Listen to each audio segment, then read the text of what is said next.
Hello, everyone. Today, I had the opportunity to speak with a local veterinarian, Jeff Strickland, and he has a practice that's it's about southeast of Dothan, Alabama.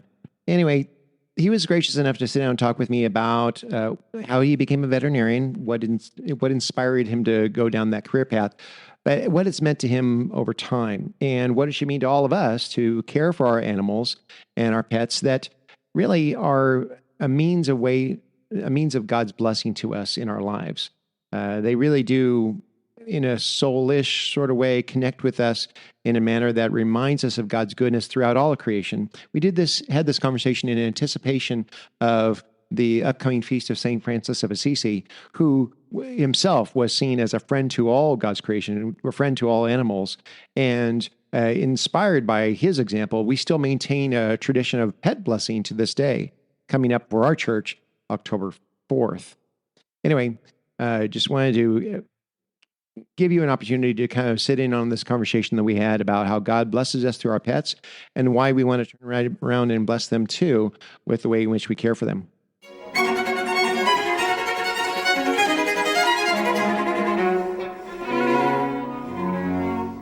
Thank you so much for coming. What we have is, this was specifically coming up to October 4th, which is the feast day for St. Francis of Assisi. And so Catholic traditions like the Roman Catholic, Anglican, Lutheran, and so forth, always commemorate that day. And oftentimes many of them will have a blessing of the animals. In fact, we are having that here ourselves coming up Saturday, October 4th at 10 a.m. specifically it's a liturgy, it's a practice of specifically to thank God back for all the blessing we get from our animals, right, and our pets. Mm-hmm. It goes back to this long tradition of basically seeing all of creation as good. Right. And we get tremendous blessing from God through all of creation. And Francis was seen viewed as a friend to the animals. There was legends of him talking to wolves as he was on his pilgrimage and so forth. Mm-hmm. Nevertheless, we come from a tradition that sees this, look at all of creation as good and participate in creation in some way. But I specifically was hoping that you'd be able to talk to a veterinarian, and conveniently, you're our veterinarian for our cats, about how we care for our pets, what you've seen over the course of your career, and just what are the various different stories that you've been able to accumulate about the pets people have, what they need to go through in order to care for them, and all the ways in which you probably have just a ton of anecdotes about people being blessed by their pets over time. Right. People really love their pets. Right. They're, when you come home, they're so happy to see you, and it's just a special bond. There's a lot of good things about pet ownership, and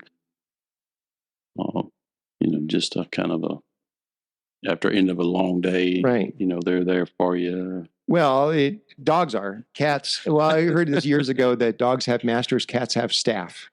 There's I couldn't argue with that. Right. My dogs. When I've had dogs in the past, I don't right now, but when I've had dogs in the past, they always just need a smile, and my cats always need an exorcist. And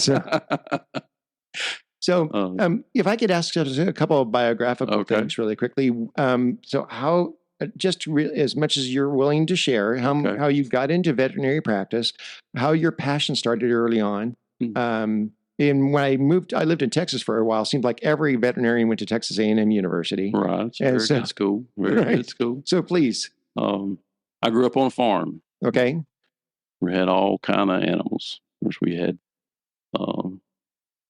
peanuts and corn, but probably my favorite was the animals. Okay. We had cows and pigs, and from time to time some chickens and a horse or two along. But we always had our dogs, and our cats too. Okay. So I was always doing something related to taking care of, or something like that with animals, and it just kind of progressed. And I did have an uncle that was a veterinarian. Okay.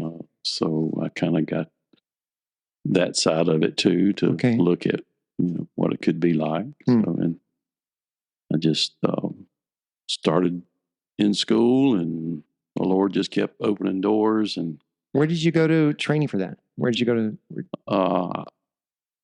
I'm an Auburn graduate. Oh, okay. I went to school here locally, Collingwood High School. Okay. And I took what I could at Wallace, and then went on to Auburn. So after I moved to Alabama, I was told that it was necessary for me to pick a side at some point. You can't be in the middle on these things. I mean, there's no Switzerland allowed. You're going to be one or the other. And so since I tend to be, unfortunately, I don't mean this as in any way negative, but I tend to have in this instinct to root for the underdog. And so in this case, it was Auburn. Right. We have been the underdog a time or two. Right. But of course, my wife is a rabid Alabama fan, so that's how I'm trying to keep the household right. And this church is divided down the middle, so half will tell me Roll Tide, and the other half as they're leaving the church will say War Eagle, and so I have to navigate that. Well, you're from Texas, so I guess you kind of. I know, I understand a little bit about that. Oh gosh, yes. So, but I'm fascinated when I see people that are inspired into professions by examples they saw in their family. Right. And I think that's a great blessing when you see a passion for something that is kind of kept in house in a sense. Right. I'm always pleased when I see people like they went on into the profession maybe that their father had or someone that in their family, because that speaks well to the family closeness, that you weren't repelled by their example, you were inspired by it. Right. So I was. Yeah. Okay. But I was. They were quick to tell me, I guess there's two sides to a lot of things, and they were quick to tell me that about the long hours and the difficulties of it. But all in all, it's it's what you want to do. Right. What you want to do. So your practice here in what's the name of your practice? Briar Creek Vet Clinic. Briar Creek. Okay. And is that the sole practice that you've had since you lived here? I did work in Geneva County. Okay. For a time. Okay.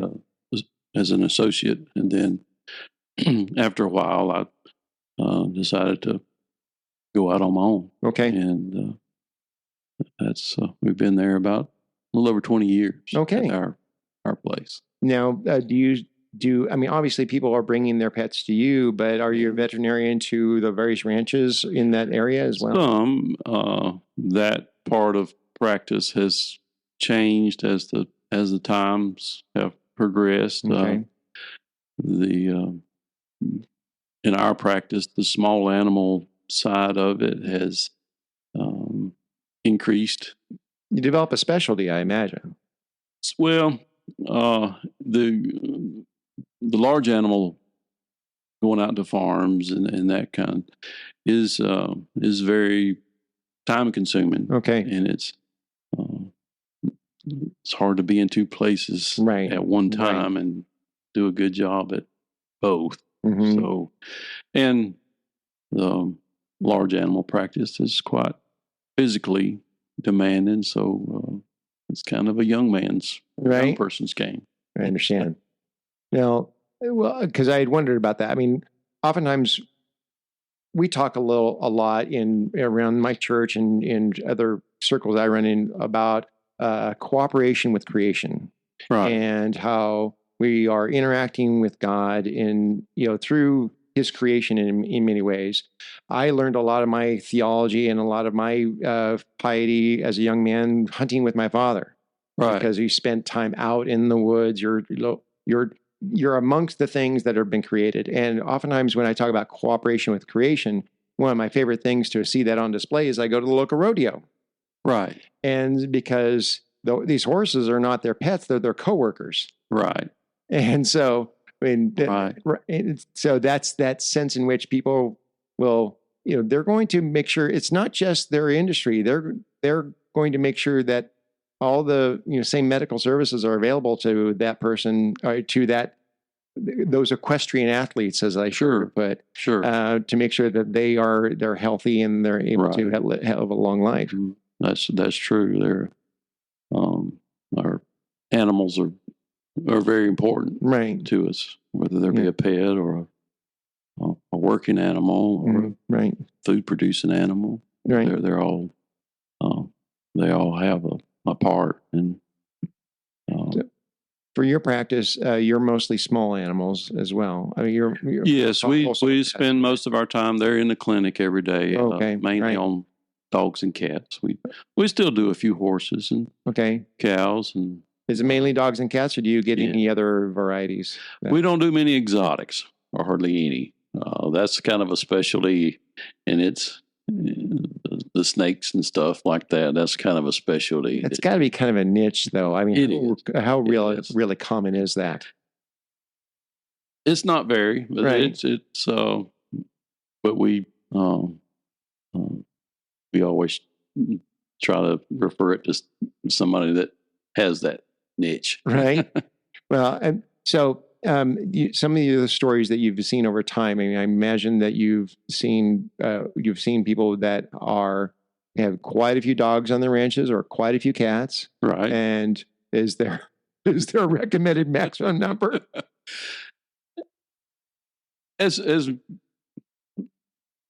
As many as you can realistically take care of. Now, like you said, the cats don't need much personal time. Right, You can right. just kind of speak to them and they're fine. It's good for a dog to have a good portion of your time. Right. Whether it be walking or playing ball or Well, and also maybe they need a playmate, and if it's not going to be you all the time, perhaps even that can be another of Sure. the same kind. Sure.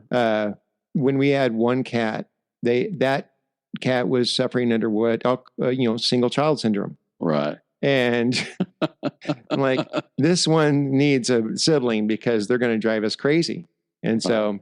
Right. Because they are social animals, and we see that in most all animals. They tend to do better in a group sometimes than they do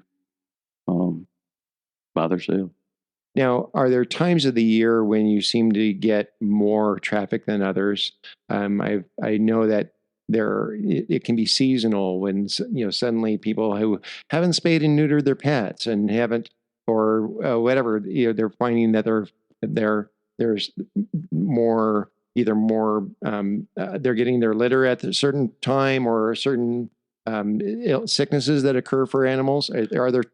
Is there times when you get more traffic than other times? Sometimes the springtime and in the summer, is people are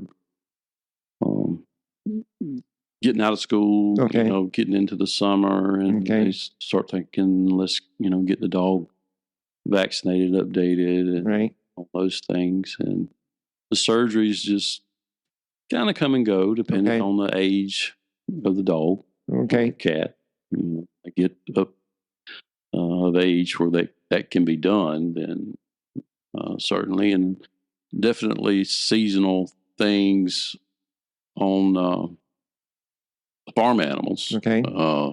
Most of the calves are born in the winter, early spring. Okay. Or it's clouding up out there now, but the last few days it was just brutal, Right. brutally hot, and you don't want your cows giving birth in that. Right. In that very heat. dry. Right. But there is seasonal issues that go along with it.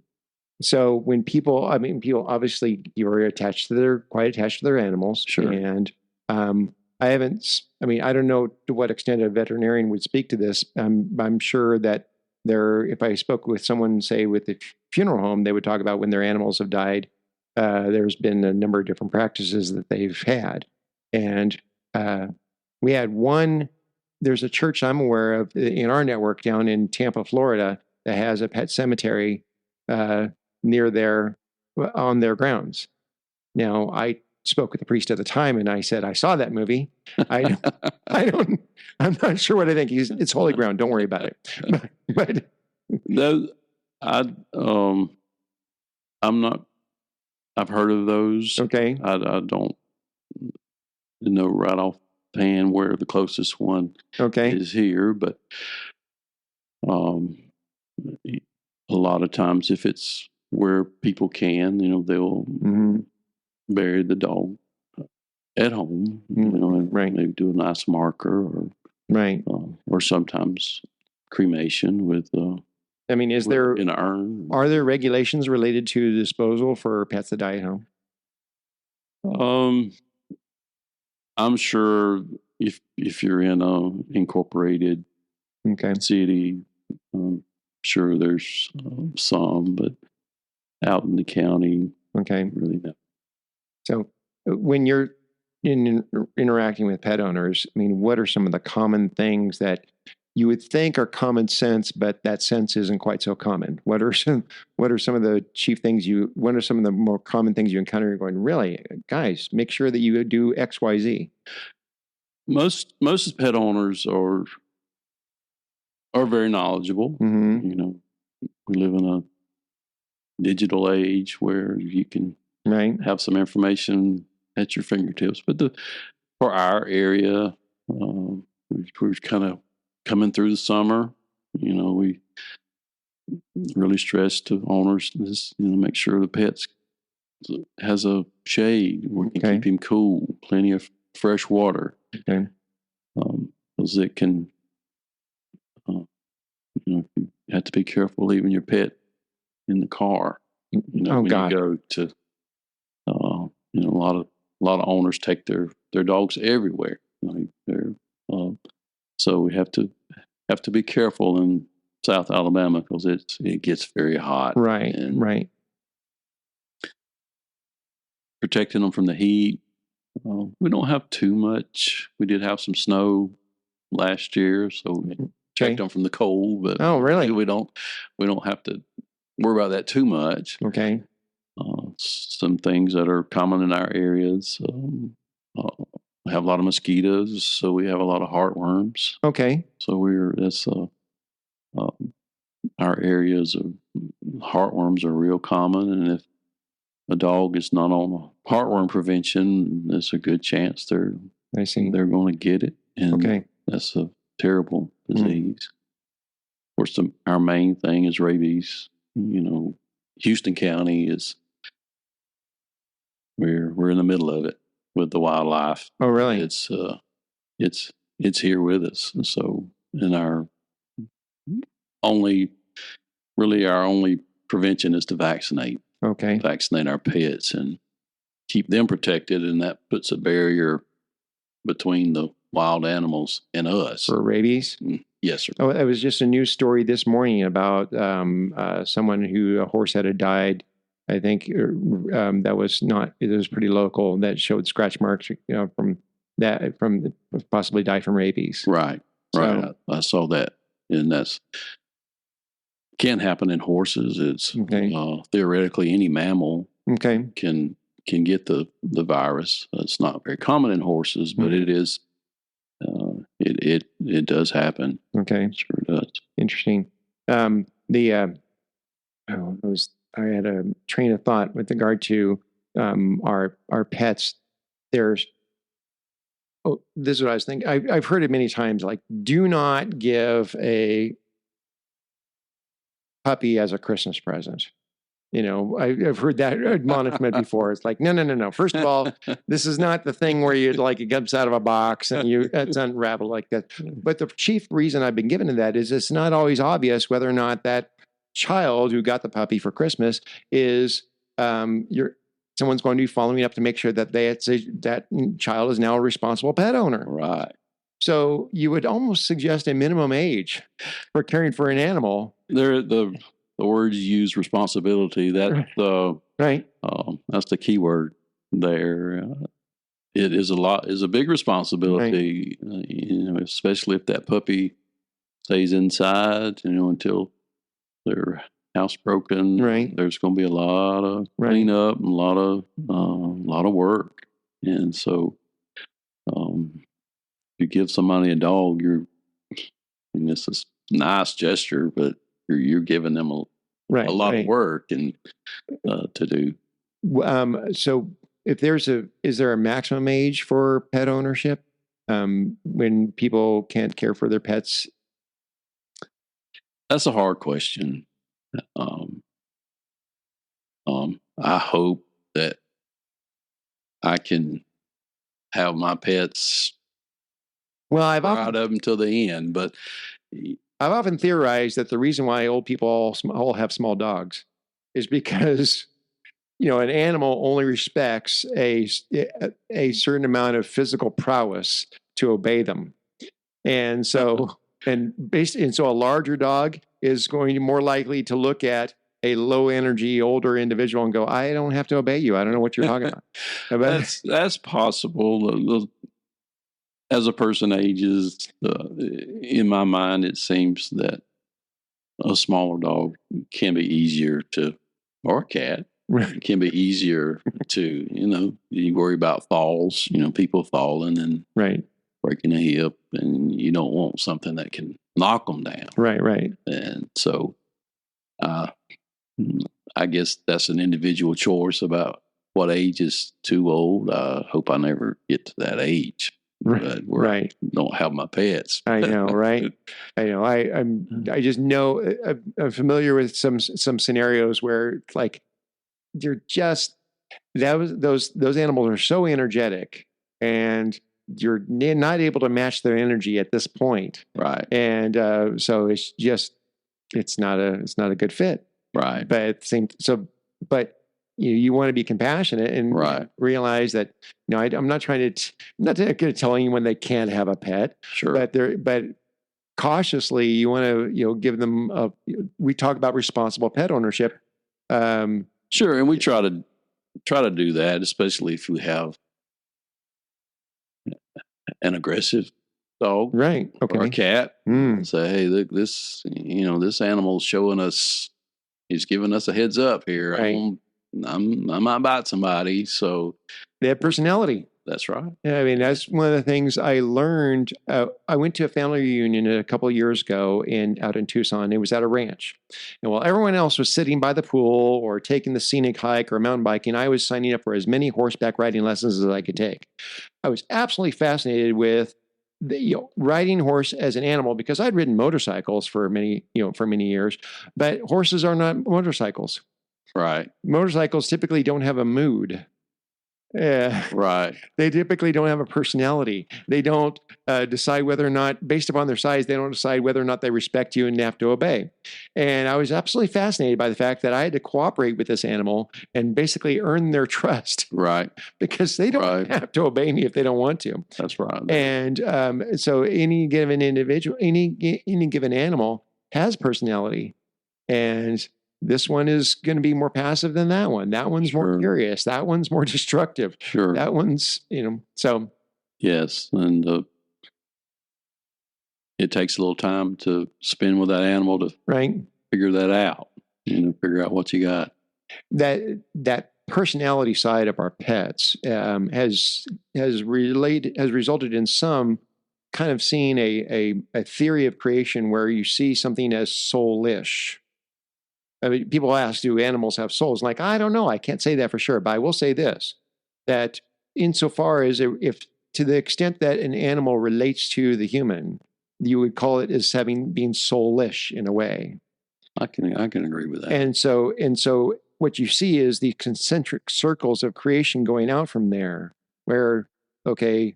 And yeah, admittedly, it's kind of a man-centered view of creation. It's like, how much does human relate to it? And then you work your way out from there. Animals are more soulish to the extent that it seems as though they can read off a human personality and relate to it in some way.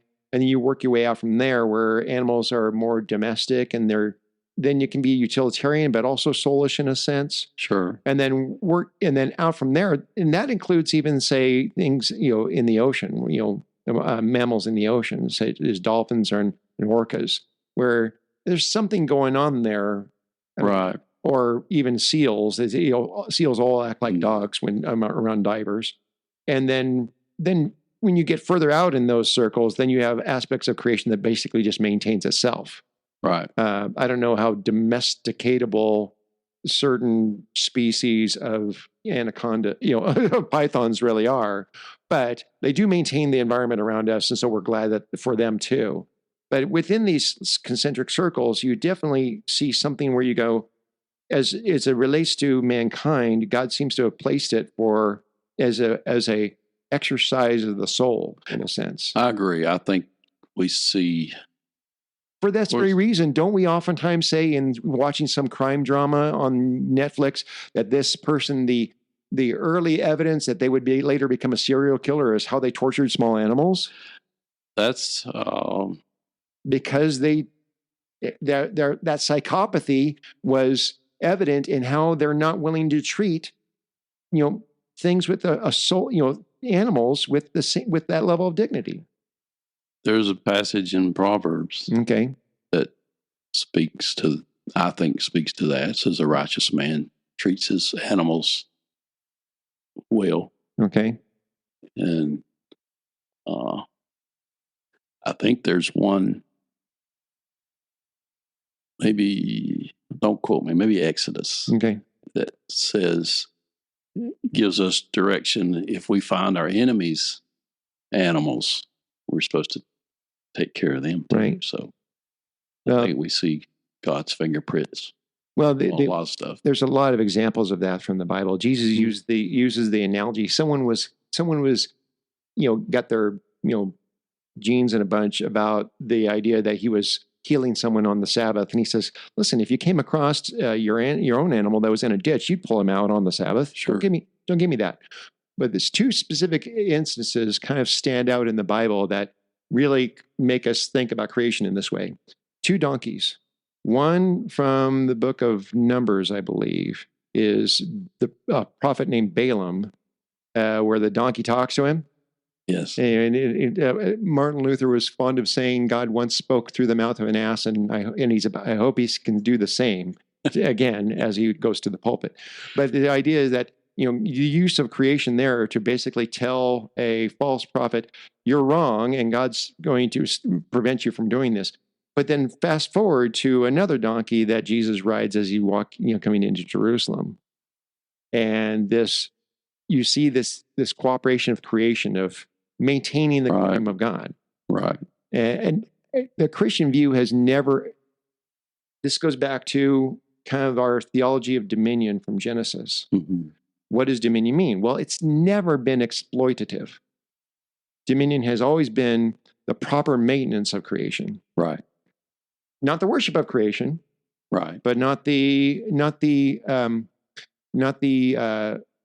cold exploitation or misuse of creation either. Sure. It's this balanced approach where it's like, listen, I'm going to cooperate with it to accomplish things and maintain creation as it's supposed to go.